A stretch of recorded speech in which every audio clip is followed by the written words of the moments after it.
Este conteúdo é uma obra independente. Seus comentários e opiniões são de responsabilidade dos seus idealizadores, não refletindo pensamentos e opiniões da emissora TVI. Bom dia, bom dia, bom dia, bom dia! 18 de agosto de 2025, estamos no meio do agosto lilás. Bom dia para você maravilhosa que me assiste, mulher empoderada, que sabe dos seus direitos, que tem certeza absoluta que nasceu para ser guardiã da sua própria vida, dos seus filhos. Mulher que sabe que nasceu para ser amada, respeitada, portanto que não aceita menos do que merece, não é assim? Bom dia para você, telespectador, aquele homem alto nível que me assiste, aquele homem que respeita a esposa, as filhas, as mulheres que trabalham com ele, aquele homem que sabe que no lugar que ganha o pão, não se compra nem se come a carne. Ou que história é essa, osso? Lá o ditado é não se come, não se... Não, mas porque tem muito homem que compra para comer a carne, amigo. E no caso, meu telespectador sabe que no lugar que se ganha o pão, não se compra, nem se come a carne. Dica de ouro, podia estar cobrando pelo conselho, hein? Mas não tô.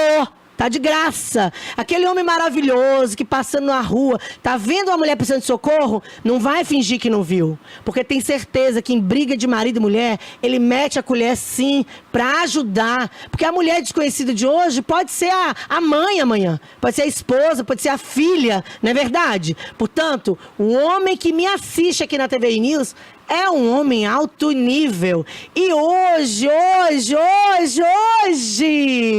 eu posso falar, produção? Hoje eu tô recebendo uma queridíssima aqui no programa, doutora Lara Kauark, seja bem-vinda.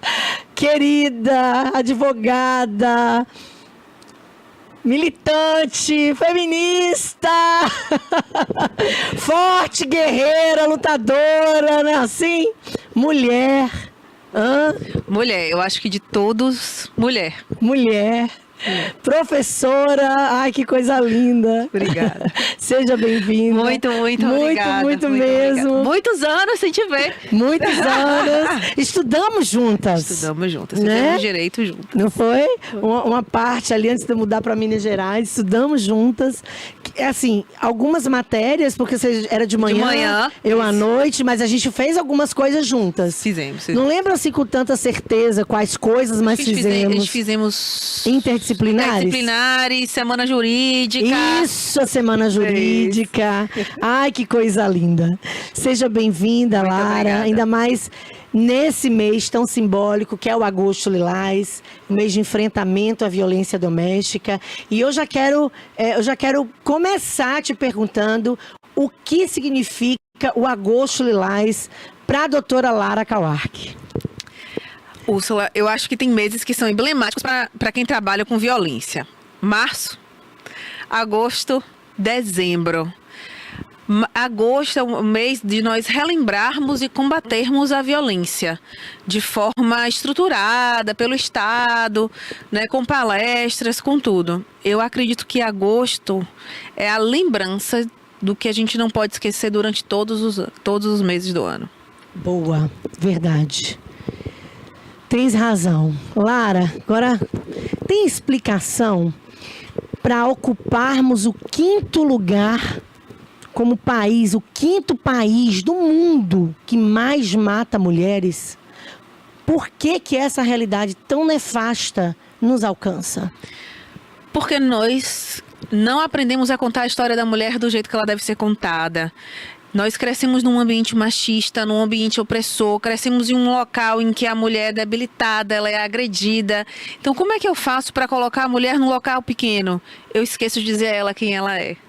Então, eu não digo a ela, por exemplo, se a gente pensar numa estrutura cristã, olha, Deus gosta tanto de você que ele modifica uma lei por conta de 4 mulheres. A primeira vez na história que uma legislação é modificada é uma ordem direta de Deus a Moisés, né? A gente esquece de contar a história, por exemplo, que a primeira ossada humana encontrada é uma mulher, Lucy. Eu esqueço de falar, por exemplo, da importância das mulheres na estrutura da vida. Então, se eu lhe disser assim, Lara, o movimento Bandeirantes, eu faço os Bandeirantes, sem esquecer de que os indígenas que iam à frente eram mulheres indígenas porque conheciam o território muito mais do que os homens.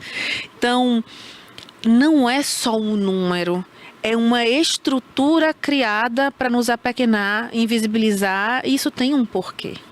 Porque se eu tiro a mulher do lugar de poder que ela está, é mais fácil de dominar. Verdade, você tem toda a razão. E como vencer essa sociedade tão machista, tão misógina, tão sexista, tão patriarcal? Como vencer isso no dia a dia? Porque, na verdade, mulher se transformou provavelmente num dos maiores desafios de nossas vidas. Ser mulher. Como vencer esse machismo estrutural, essa sociedade? Quando eu digo para as pessoas que no meu currículo vem primeiro mulher, as pessoas ficam muito chocadas, né? Então, no meu currículo Lattes tem assim, mulher. Eu disse, mas é óbvio que você é mulher. Eu fiz, não é óbvio. Porque se você tampa o meu nome e lê o meu currículo, você pensa num homem e não numa mulher. E eu dediquei a minha vida ao estudo da mulher. Então, no meu mestrado, o nome do meu mestrado é Mulher. Mulher raça, um estudo sobre a possibilidade jurídica de mulher ser enquadrada no conceito de raça social. Porque ser mulher é talvez na sociedade o maior ato de resistência.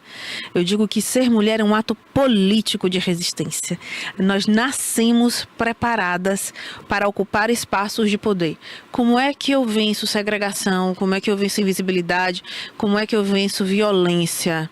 Dizendo à mulher que ela pode.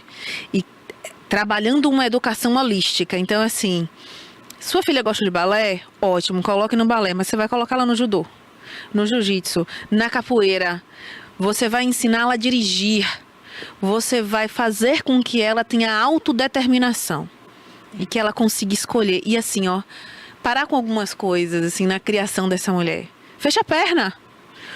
O ato de fechar a perna não é porque a mulher esconda o que ela tem, é porque ela ocupa menos espaço. Então, como é que homens sentam com as pernas abertas, o dorso aberto? Quando a mulher senta de perna cruzada, ela ocupa menos espaço. Então, isso tudo é uma criação preparada para nos tornar pequenas. Fala baixo, mulher fala baixo. Vixe, como essa menina pergunta tanto. Nossa, Deus, assim é criação. Então, quando eu digo à minha filha, pergunte tudo, ocupe o espaço, eu estou dizendo a ela que ela pode ser tão importante quanto o homem. Ocupe espaço, seja presidente da OAB, porque eu vou ver, eu posso ser. Seja professora de direito penal, sabe? Ocupe o espaço. Eu acho que para a nossa geração é ser representatividade do que nós seremos para as nossas filhas.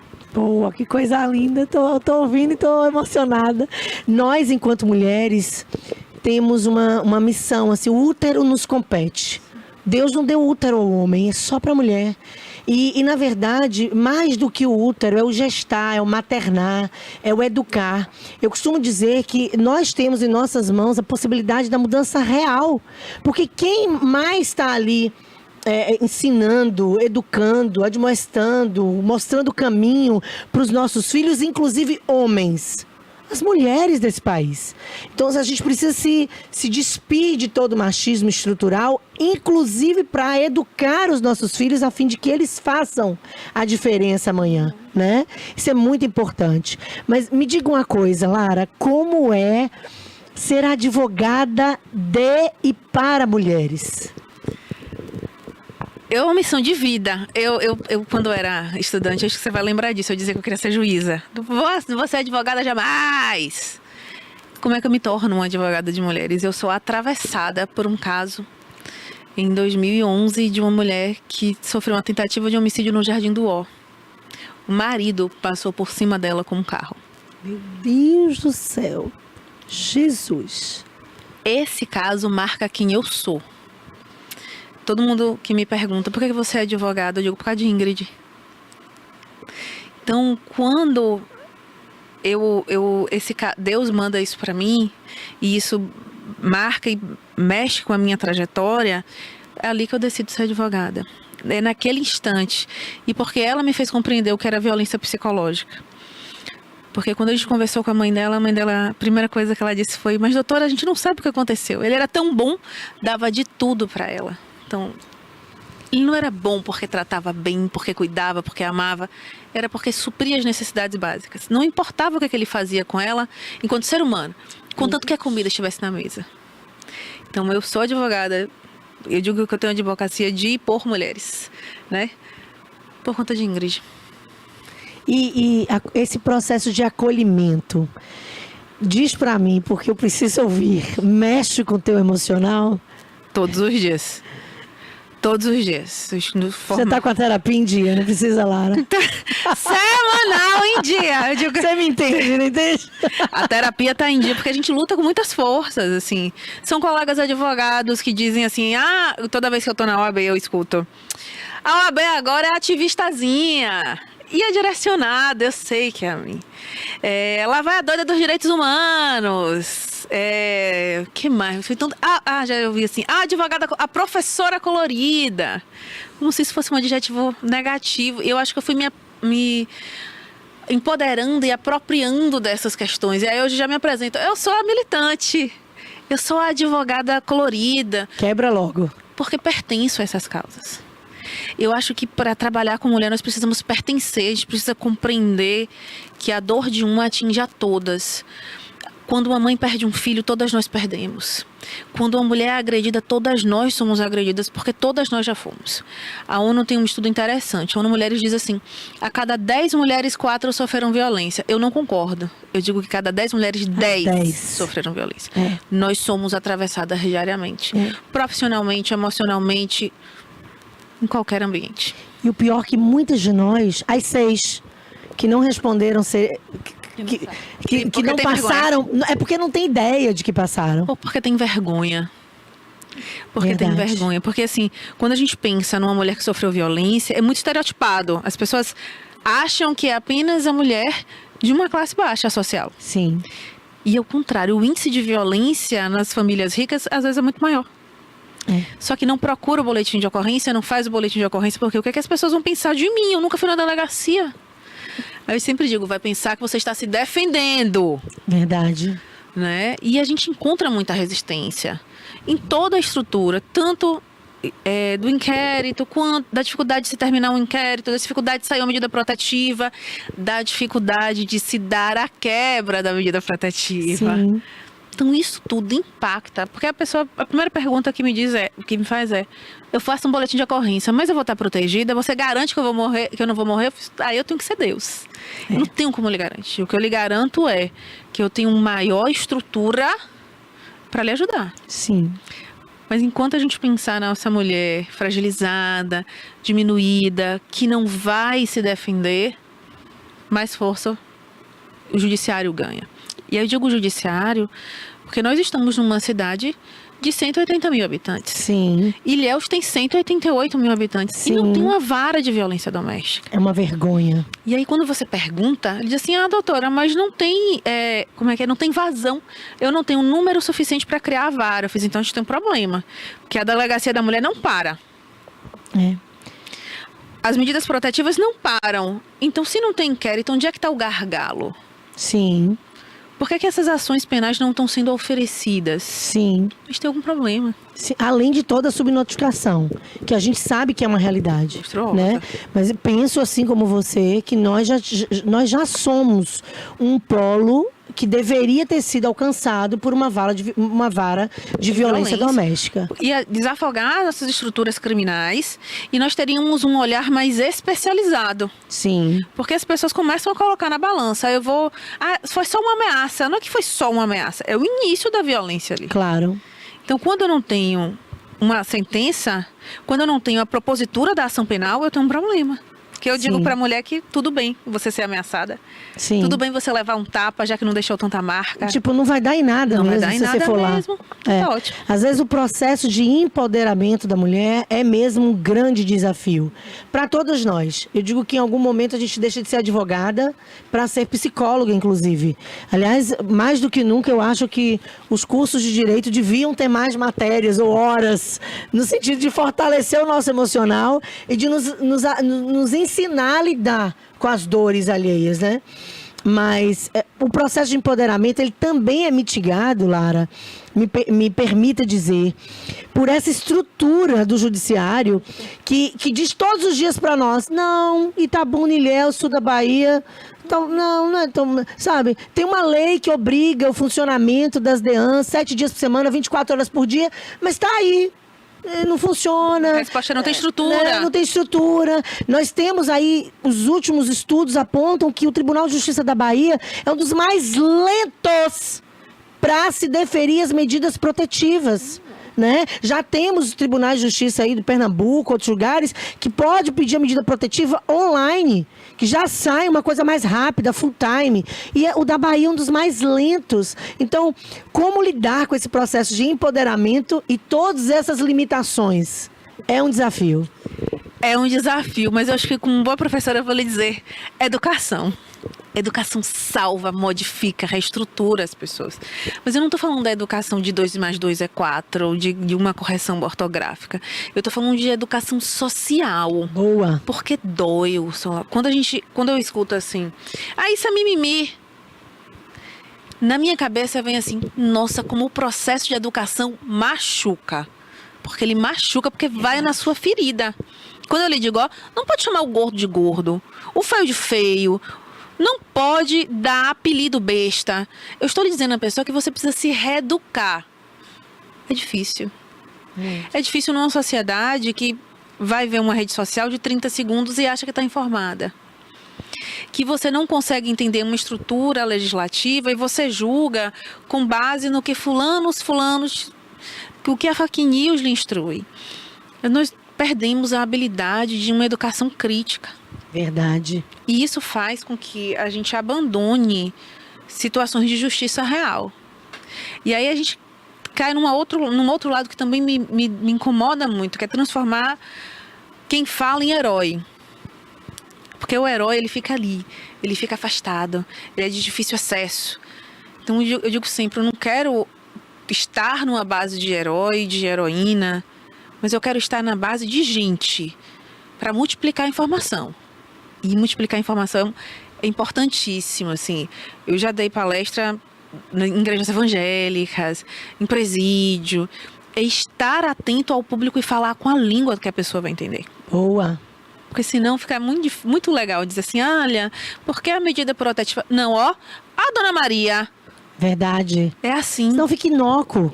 A gente precisa se adequar ao público, à linguagem, para se fazer entendido. Exatamente. Né? Informação E informação blindada. Assim, eu trabalho no CREAS, eu adoro a população do CREAS. Então eu digo sempre assim, doutora, eu não sou feminista, não. Mas não. A senhora é casada? Ela, meu marido me abandonou. Trabalhou sozinha? Trabalhou. Criando quantos filhos? 8. Então a senhora é feminista? Ela, Lógico que é. Você trabalhou sozinha, criou 8 filhos sozinha. Olha aí, Super feminista. Empoderada, maravilhosa. Doutora, eu pensava que as coisas não eram assim. Porque falta essa educação primária para que a pessoa tenha a fagulha e desperte. Verdade. Sabe? Eu costumo dizer aqui no Ela por Elas que a nossa missão enquanto mulheres, enquanto cidadãs, enquanto profissionais operadoras de direito, é compartilhar conhecimento e disseminar informações.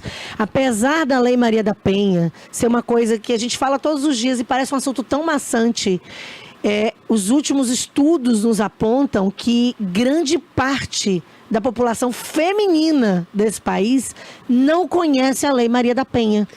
Porque nós não sabemos que estamos em violência. Nós estamos num país tão violento que nós temos uma estrutura de fala violenta. Então, quando eu tenho uma estrutura de fala violenta, eu tenho um problema, porque eu acostumo a pessoa a ouvir aquilo. Então, assim, acostumar com o grito, acostumar com o julgamento. Eu tô na sala de aula, né? Então eu não raras vezes eu nunca entro no banheiro do professor, eu entro no banheiro do aluno, porque eu escuto muita coisa, né? Eu escuto e eu digo assim, pra vocês, cuidado que eu gosto de fofoca. Eu escuto e eu falo tudo.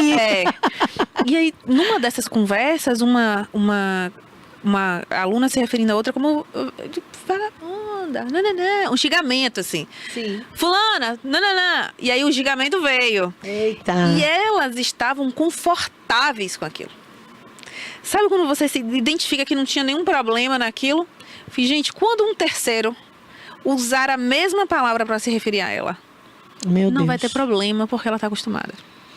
E isso a criança escuta. É por isso que nós temos, por exemplo, uma estrutura de pedofilia enorme no país. Sim, Porque nós justificamos pedofilia. verdade. Então, assim, você tem um mito no Brasil para justificar pedofilia. Ah, Lara, não tem. Gente, o mito do boto. Sim, O mito do boto justifica mulheres grávidas dentro de casa. sim. Na nossa região, é muito comum ver meninas de 12, 13, 14 anos com homens mais velhos. Verdade. E naturalizou. Isso. As pessoas olham como se fosse uma coisa normal. Por isso que a educação dói. Porque eu começo a mexer no que está sedimentado. Então aí o mimimi vem. Ah, isso é mimimi. No meu tempo sempre pôde. Não, nunca pôde. Só que nós nos acostumamos a ver. Se eu me acostumo a ver, eu não questiono. Eu não critico. Porque Verdade, é normal. Verdade. E não bastasse a naturalização, os julgamentos. Tem um caso muito emblemático que eu sei que você também está envolvida aqui em Itabuna, com diversas vítimas, que foi o caso do médico Mangabeira. Sim. E a primeira mulher que resolveu quebrar o silêncio foi muito julgada nas redes sociais. Lara, Muito. eu entrei nos comentários dessas páginas Horrendos. do Verdinho, Josiel. Essa mulher gorda, essa mulher velha, essa mulher negra, essa mulher acabada, essa mulher Tem um idosa. que me matou. Tinha um Deus que era do assim. céu. O médico podendo comprar, qualquer pessoa comprou isso. Eu fiz. Em que momento nós viramos mercadoria? Tem escrito Meu Deus isso. do céu. Então, quando eu vi aquilo, eu fiquei tão aterrorizada. E aí foi quando eu me dei conta que... E, aliás, isso despertou, inclusive, a segunda vítima que veio à tona, que foi a Carlessandra. Eu tô falando o nome de vítimas que... Ela foi a primeira. Ela foi a primeira Ela que é foi no ano anterior. anterior. Mas foi orientada, inclusive no Ministério Público, a não abrir o bico, Isso, né? isso. Então, assim, mas aí, compadecida com os comentários e julgamentos da Ela vem a Romilda, público. essas duas vítimas, os nomes vieram à tona. Então, por isso que eu tô aqui falando, tá, gente? Ela foi, chamou a Ziel na casa dela e falou: tem base esse tanto de julgamento? E é um número enorme de mulheres, né? E aí eu vou te dizer assim, todas as audiências duríssimas. E assim, é quase como se nós estivéssemos montando um complô contra o agressor. E aí, todas as vezes que eu saio da audiência, eu sempre fico me perguntando assim, qual seria o objetivo de montar uma história dessa? Porque ia ser muito fantasioso que isso acontecesse. Sim. E para além disso, excluiria o fato do médico ter feito? E mulheres que não têm relações entre si. Nenhuma. Que não Não têm se conhecem. parentesco, não se conhecem. E o modus operandi, a conversa, os depoimentos... Muito eram parecidos. muito parecidos, né? E o que me choca é que... possivelmente as 35 vítimas não são as únicas, Lara. Não, e com certeza. possivelmente muitas mulheres deixaram de denunciar por causa dos julgamentos. A E as que Romilda foi prescreveram? julgada e as outras foram caladas. E as que prescreveram? E as que têm mais de 10, de 12, de 15 anos? Porque não é uma conduta de agora. É antiga. É antiga. Então, nós temos mulheres aí que não estão mais assistidas pelo judiciário porque prescreveu. Então, quando eu te falei que eu te escrevi sobre a possibilidade jurídica de mulher ser enquadrada no conceito de raça, porque ela enquadrada no conceito de raça vira racismo, fica imprescritível. Seria fantástico. Ai, seria fantástico, Lara. Porque eu vou te falar uma coisa. Dar voz a essas mulheres, principalmente diante de figuras tão poderosas, né? É assim, libertador. Não só para elas, para suas famílias, para suas histórias, para suas dores, mas para nós. para nós. Porque a gente não passou por uma consulta com esse médico. Mas quantos outros médicos aqui em Itabuna e espalhados no país inteiro fazem coisas do tipo? Agora, eu vou te fazer uma pergunta, vai me parecer bem capciosa, mas eu tenho certeza que você vai me dar a resposta. Um médico em Itabira, em Minas Gerais, negro, foi acusado por 1/3 das vítimas que Mangabeira aqui foi acusado. E as investigações desse médico foram concluídas em rápidas. Ele já foi indiciado, condenado.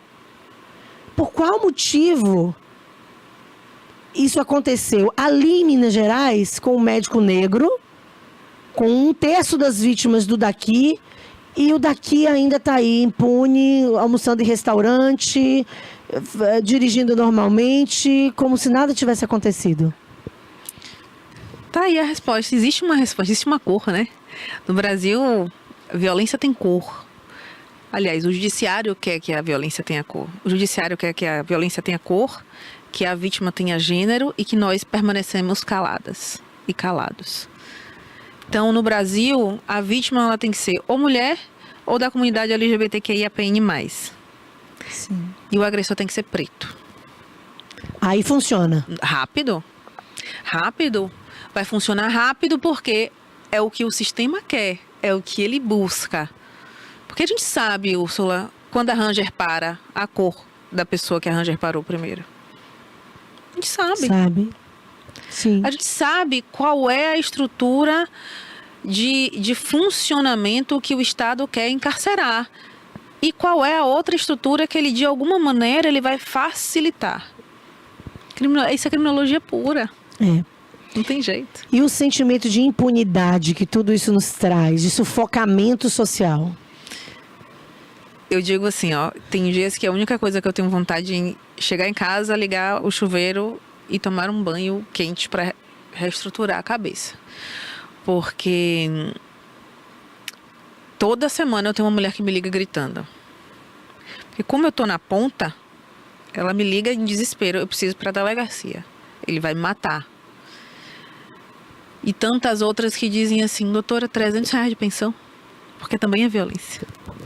Doutora, ele me disse que não vai pagar a pensão, mas ele quer levar meu filho. Eu passei por uma dessa hoje. Lara, ele vai levar meu filho e ele vai ser preso, porque existe mandado de prisão. Eu não vou fazer meu filho passar por isso. E quando essa criança volta, ela diz assim, papai estava escondido lá e ele disse que você que vai prender ele. Meu Deus. E a gente tem uma lei de alienação parental que só funciona para a ponta feminina. É. Só funciona para a retirada dessa criança do Sim. lar. Só funciona como forma de manutenção da violência. Verdade. Então, o Estado sabe quem ele quer prender. Sabe. Úrsula, entenda que nós temos uma delegacia que diz que a violência contra a mulher, quando é vizinhos, não é violência doméstica. Brincadeira. Eu passei por isso na minha pele. Fui ameaçada por um vereador aqui da cidade, que é meu vizinho. E a gente estava ali tentando tirar os entulhos da garagem. Meus filhos atrás de mim, a gente já tinha pedido, solicitado, espalhado cartazes pelo prédio todo. E a gente interfonou quando a faxineira chegou para recolher as coisas e tal. Só, olha, quem deixou as coisas na garagem, a gente vai entender que era para descarte. Tudo bem, tudo bem. E a esposa desse camarada ligou para ele. De repente ele chegou. Não mexe em nada que é meu, pro bem dos seus filhos. E os meus meninos atrás, com 8 e 10 anos de idade, ouviram tudo e sabiam que ele estava ameaçando a mim ou a eles de morte. Quer dizer, para eles não ficarem órfãos, então não mexa nas minhas coisas. Ou se você não quer perder seus filhos, não mexa nas minhas coisas. Eu fiz um escândalo, chamei a polícia e fui para a DEAN. A DEAN fez o pedido da medida protetiva e, com base na Lei Maria da Penha, o judiciário não concedeu. Vou te dar um precedente. Peça cautelares. Ah, gostei. Vou te dar um precedente. Boa. Eu tenho esse precedente. E eu fiz, porque tem um raciocínio lógico. Porque a gente pensa em afetividade só positiva. Amor, carinho. Mas a afetividade negativa deixa de ser afeto? Claro que não. Então, o que é que a Lei de Maria da Penha diz? Em relações de afeto. Sim. A afetividade pode ser negativa. Sim. Então, nós temos, ao invés de uma medida cautelar, pegar uma medida cautelar em nome nada adversa da prisão e transformar em medida protetiva. Eu tenho Boa. precedente. Anotou a dica? Anotou a dica?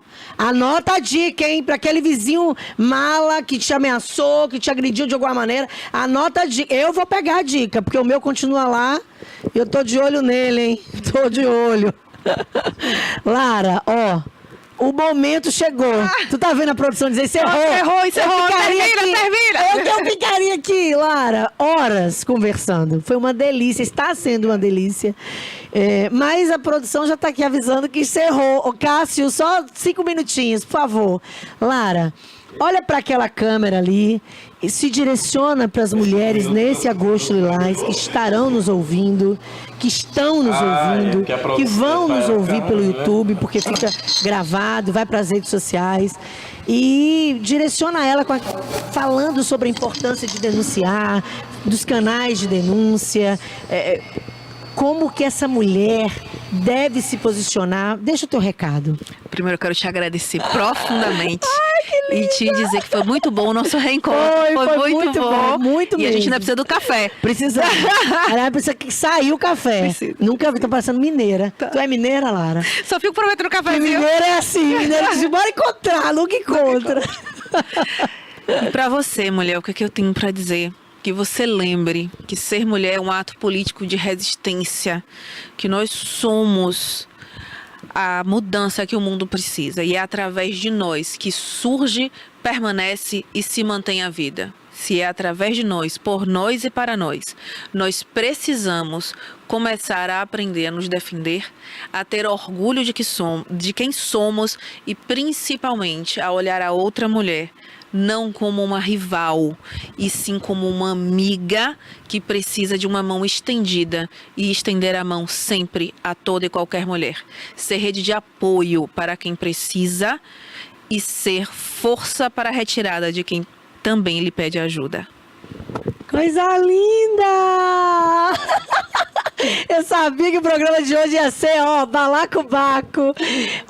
Eu chamaria a Lara 1, 2, 3, 4, 5 vezes, porque a gente... Pode chamar que eu venho! Porque a gente vai aprender coisas novas todos os dias. Muito, muito obrigada por... Eu sei que sua agenda é muito, muito disputada mesmo. E estar aqui para nós é um privilégio. Quero te agradecer em nome da TV News. Quero te agradecer em nome do Ela por Elas, em nome do Barbosinha, né, Barbosinha, que nos escuta aí. E quero te dizer que as portas estão abertas para você voltar quantas vezes quiser. E eu tenho certeza absoluta que a mulher que assistiu ao nosso bate-papo, a nossa entrevista, não vai continuar do jeito que estava, porque não tem como sair, né, do jeito que entrou nesse canal depois de um bate-papo tão lúcido, tão como o nosso, né? Muito obrigada mesmo. E para você, mulher, hoje a gente só tá no meio do mês de agosto. Eu te convido a permanecer conosco aí ao longo do mês. Esse é o Ela por Elas de hoje. Nós temos um encontro marcado na próxima segunda, às 10 da manhã. Fica com Deus. Obrigada.